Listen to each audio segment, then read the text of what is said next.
How do you pronounce the name of this bird?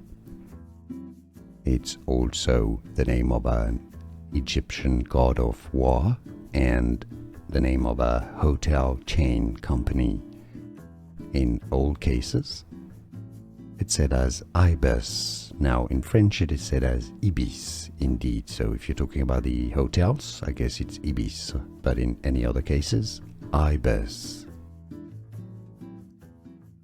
How do you pronounce the name of this bird? It's also the name of an Egyptian god of war and the name of a hotel chain company. In all cases, it's said as Ibis. Now, in French, it is said as Ibis, indeed. So if you're talking about the hotels, I guess it's Ibis. But in any other cases, Ibis. Here are more videos on how to pronounce more confusing words and names too many mispronounced. Like this video if you found it useful. I appreciate your support. I'll see you soon and thanks for watching.